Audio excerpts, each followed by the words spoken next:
Thank you, Lou. Good evening. In Haiti, in Creole, I would say honneur, meaning honor, and you would all respond respect. Honneur? Respect. Merci. That is the traditional way you would begin a meeting in the countryside. I prepared nothing for tonight, and I was thinking mostly to do this in the form of questions and answers. First, for me to get a feel, how many of you are here under duress? That is this an assignment for anybody, or is this everybody's here on their own? Okay, that's good. That's, I mean no offense by that, but in my day, you often had it like that. You were assigned to go to something. In the interest of getting to questions, I'll just give a very brief synopsis of Haiti's history and, I think, relevance. Many of you may know these broad outlines, but Haiti began as a French colony, actually as a Spanish colony, and then was claimed by French buccaneers. The name comes from the boucan, the fires that you would see on the Ile de la Tortue off the northern coast of Haiti, and they were called the boucaniers, and that became buccaneers. And in fact, they started to tire of the life of ambushing British ships going around the Caribbean and said, okay, let's settle down, and they started to hunt and then farm on the very fertile lands of Hispaniola, which is what Columbus named it. It was the first place he landed.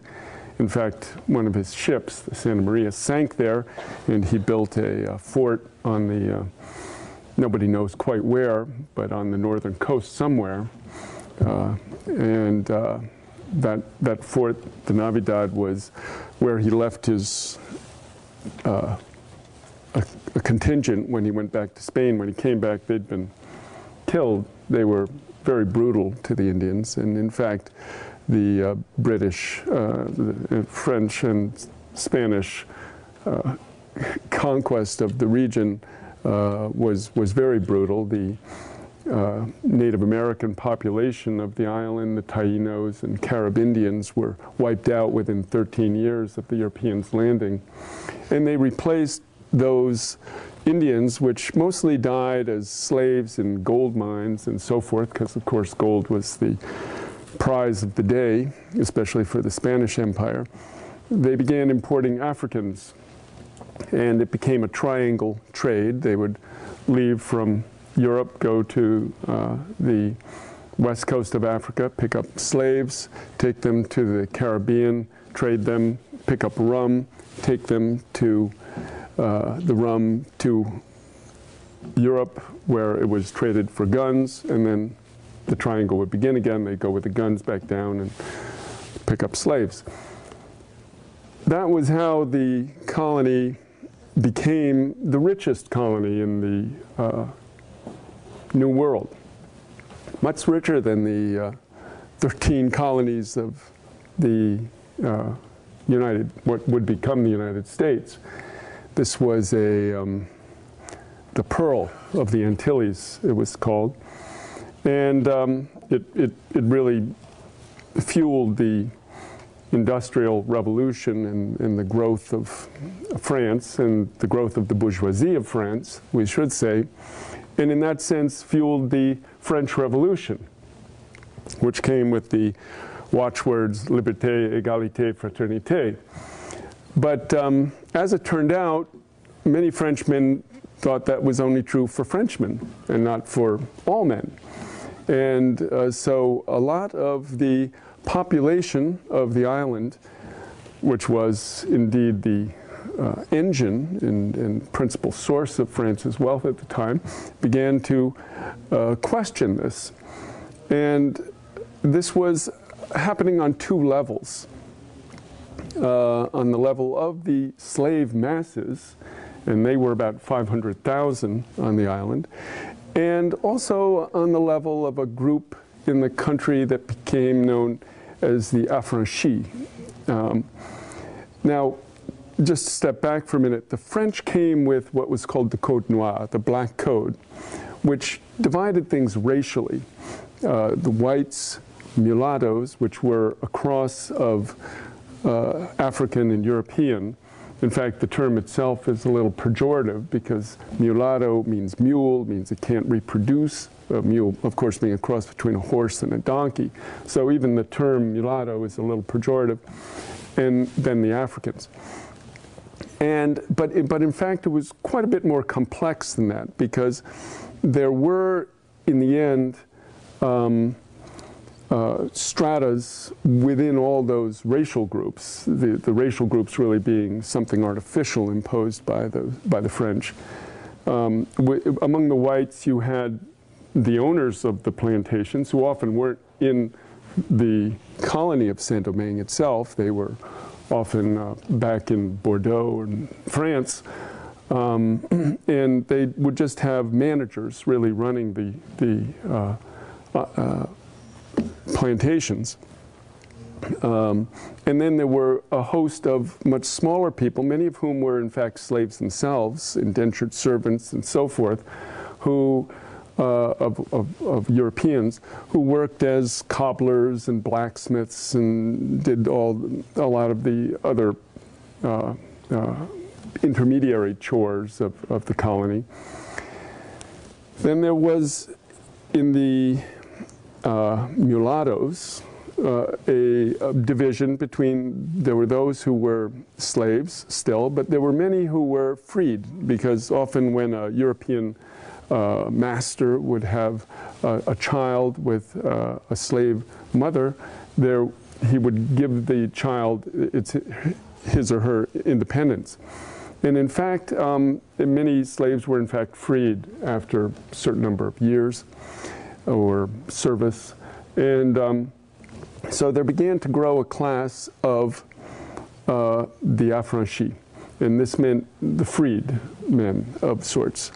And many of them became very wealthy. They often inherited property and had slaves themselves. But what they found was, even if they had only a quarter or an eighth or a 16th or a 32nd or a 64th African blood, and it was broken down just like that with a name for each percentage, they could not be fully Frenchmen. And they began to send delegations to France, to Paris, especially when the French Revolution erupted in 1789, to say, hey, you know, you're saying égalité, let's see it. And they were often sent back and then killed. And this was where they began to have trouble. At the same time, the masses of slaves were also questioning these slogans that were coming out of the French Revolution. And to make a long story short, a revolution erupted in 1791 in August after slaves on the northern plain, which was the richest part of the colony, banded together, had a pact of sorts, and organized a rebellion, which left the skies darkened and the nights reddened with fire for about a week or two. And they massacred the slave drivers, the plantation owners, and essentially started what would become a 13-year revolutionary process. In the course of that, leaders emerged. Most of them were from the affranchis, people like Toussaint Louverture, Jean-Jacques Dessalines, Henri Christophe, Alexandre Pétion. And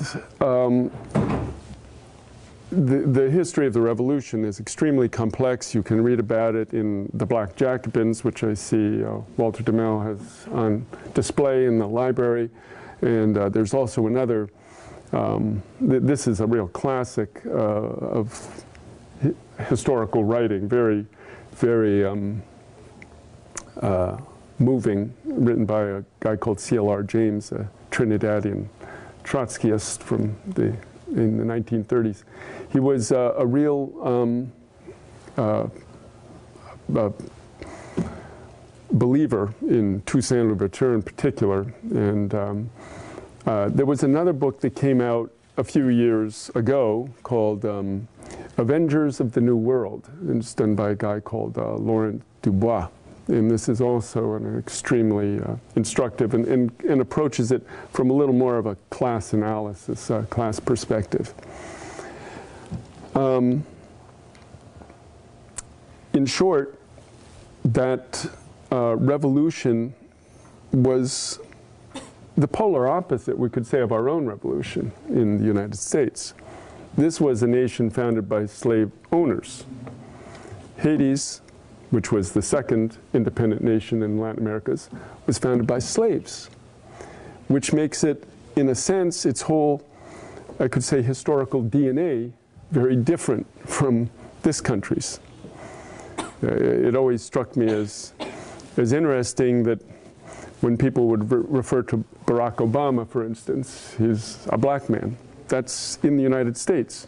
In Haiti, he would be considered a white man because he's half white. So it's this sort of different approach to the world, to life, that makes these countries, in a sense, polar opposites.